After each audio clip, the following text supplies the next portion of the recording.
नमस्कार, स्वागत है आपका न्यूज़ लॉन्चर में। मैं हूं अशोक वानखेड़े, लेकर आया हूं आपका अपना कार्यक्रम द एक्स-रे। एक मैंने बहुत दिनों के बाद वक्तव्य देखा। पीडीपी, जम्मू कश्मीर की एक पार्टी, महबूबा मुफ्ती का वक्तव्य है और वक्तव्य ये है कि कश्मीर के लोगों की खामोशी को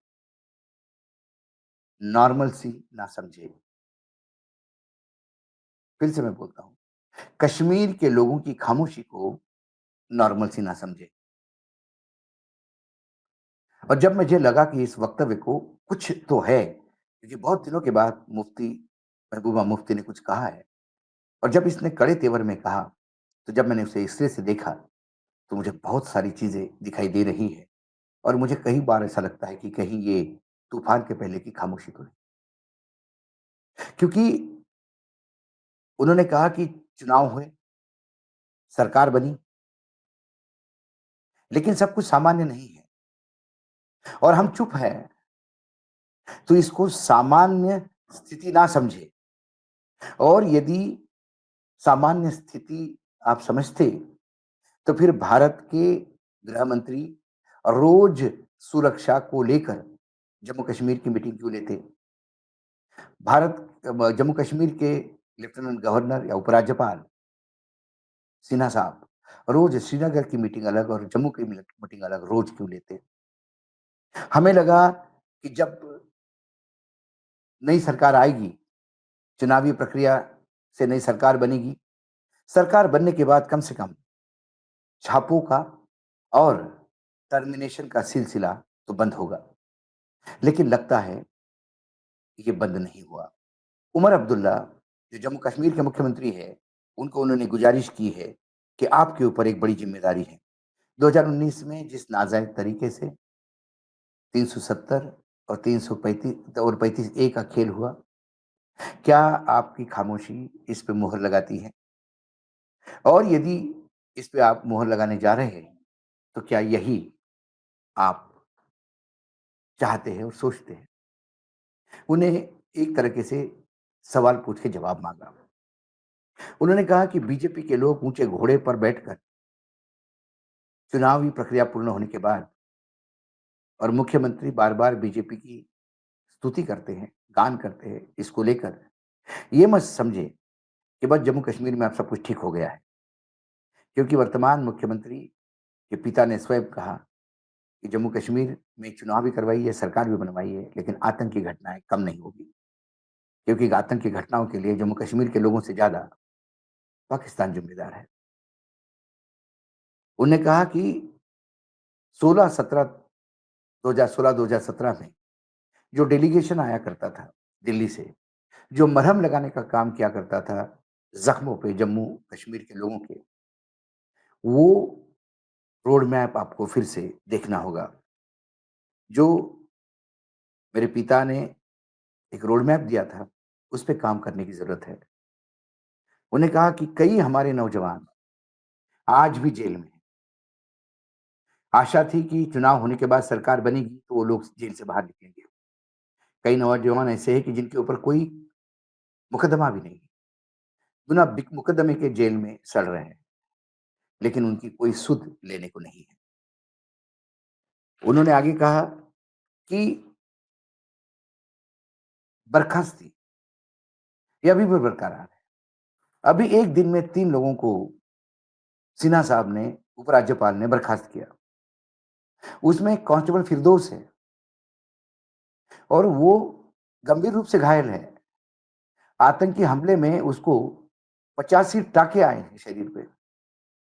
इसके बावजूद भी उसे आतंकियों का मददगार करके बर्खास्त किया है। फ्री फॉर ऑल चल रहा है, कोई किसी की सुनता नहीं, जनता पिसी जा रही है। इसके चलते उन्होंने केंद्र सरकार ही नहीं, वर्तमान राज्य सरकार को भी आगाह किया। उन्होंने कहा कि हम इसलिए चुप है कि हमें एक आशा थी कि जब आपने 2019 में ए 370 हटा दी, जम्मू-कश्मीर के टुकड़े कर दिए 3 और सर्वोच्च न्यायालय में चुनाव का वादा किया। तो लगा कि चुनाव होने के बाद जो अपनी सरकार आएगी, तो उस सरकार को इतने अधिकार तो होंगे कि वो सरकार जो पहले कुकर्म हुए हैं, उसको ठीक करेगी। लेकिन हमारी सरकार के अधिकार कहाँ हैं? मैं आपको याद दिलाऊँ, हाल ही में चंद्रचूड़ साहब का बीबीसी ने एक लंबा-चौड़ा साक्षात्कार लिया। उसमें 370 35 ऐज की भी बात पूछी।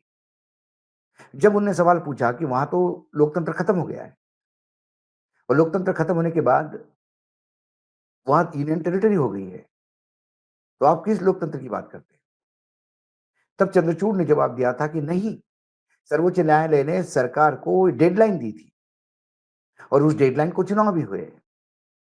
लेकिन चंद्रचूड़ इस बात को नहीं बता पा रहे कि जो सरकार वहाँ चुनाव जीत के आई है, वो सरकार वही है जो जम्मू-कश्मीर की पुरानी सरकार थी या वो सरकार दिल्ली की अरविंद केजरीवाल जैसी सरकार है या वर्तमान में बीजेपी जैसी सरकार है, जिसे कोई अधिकार नहीं, सारे अधिकार केंद्र के पास है। जम्मू-कश्मीर में आज भी जो कुछ भी है, वो लेफ्टिनेंट गवर्नर है। इसको लेके जब मुफ्ती महबूबा मुफ्ती का ये बयान, उसके पहले अमर अब्दुल्ला के पिता फारूक अब्दुल्ला का एक बयान, उसके पहले कहीं न कहीं एक दिन हमें सामान्य सरकार मिलेगी जो पहले थी, इस आशा का उमर अब्दुल्ला का इंतज़ार करना, ये सारी बातें इस तरफ इंडिकेट करती हैं कि यदि ये सही समय पर भारत सरकार ने जम्मू-कश्मीर के लोगों को अधिकार नहीं दिए, तो क्या फिर एक नया मूवमेंट शुरू हो सकता है। हमारा पड़ोसी जो हमारा दुश्मन है, दोस्त नहीं है, वो लगातार इसी सिचुएशन को इंतज़ार कर रहा है कि कब जम्मू-कश्मीर में एक बार फिर अनरेस्ट की बात होती है। हम बार-बार कहते हैं कि जम्मू-कश्मीर में जब भी कोई आंदोलन होता है या जम्मू-कश्मीर में बंद होता है या जम्मू-कश्मीर में ब लॉ एंड ऑर्डर की सिचुएशन बिगड़ती है, हम कहते हैं कि पाकिस्तान करवा रहा है। लेकिन आज तक जब यूपी की सरकारें थी, जब से जम्मू-कश्मीर की सरकार बनने लगी, कहीं न कहीं केंद्र का एक बड़ा रोल रहा जम्मू-कश्मीर की सरकार बनवाने। कई बार केंद्र जो चाहे जिसे चाहे उसे मुख्यमंत्री बना देता, जिसे चाहे खेल करता और उसके चलते कहीं न कहीं जम्मू-कश्मीर में हमेशा अराजकता बनी रही। लोगों का अपना शासन जो लोग चाहते थे, वो उनको कभी नहीं मिला। यही कारण है कि कहीं न कहीं वो डिस्कनेक्ट रहा। एक अटल जी छोड़े, तो ऐसा कोई नेता भारतवर्ष में नहीं है, जिसे जम्मू-कश्मीर के लोग दिल से प्यार करते हैं। मैं जब जम्मू-कश्मीर में उस स्थिति में गया था कि जम्मू-कश्मीर बिल्कुल बंद था, भारत के सांसदों का एक डेलीगेशन मिलने गया, तो उनको लोगों ने मिलने से मना कर दिया। इस वक़्त मैं, दुबे जी और एक संपादक मिलकर हम तीनों लोग वहाँ चले गए और जब हमने वहाँ लोगों से बात की, तो ये पाया गया कि उनके बीच में यदि कोई सबसे ज़्यादा जिनसे वो प्रेम करते हैं, वो थे अटल बिहारी वाजपेयी। क्योंकि उन्होंने कहा कि अटल बिहारी वाजपेयी ने कश्मीरियत की बात की थी। जमहूरियत और इंसानियत और कश्मीरियत बोला था उन्होंने। हमारी कश्मीरियत की बात कौन करेगा? ऐसे कई सवाल हैं जो जम्मू कश्मीर में आज भी पेंडिंग है। दबा के आप कब तक किसको रख सकते हैं? क्या जम्मू कश्मीर में कभी पूर्ण रूप से सरकार बहाल होगी? क्या जम्मू कश्मीर में जो यूनियन टेरिटरीज़ बनाई गई है, जो केंद्रीय शासित प्रदेश, वो खत्म होंगे या फिर ऐसे ही रहेंगे? तो फिर जम्मू कश्मीर में सरकार के मायने क्या है? वो सरकार भी वैसी ही है जैसी केंद्र के भरोसे वर्तमान में केजरीवाल की सरकार थी या भाजपा की अब सरकार है। कुल मिलाकर मुफ्ती का ये बयान, जेल में लोग, उनके कोई सॉल्यूशन नहीं, छापेमारी और यदि लगातार बर्खास्ती चलती रहती है, तो फिर कहीं न कहीं लोगों का आप इम्तिहान ले रहे हैं और एक बार यदि विस्फोट हो गया, तो फिर सँभालना मुश्किल होगा। आज एक्स-रे में इतना ही। कल फिर आता हूँ किसी विषय के साथ, तब तक के लिए नमस्कार। देखते रहिएगा न्यूज़ लॉन्चर।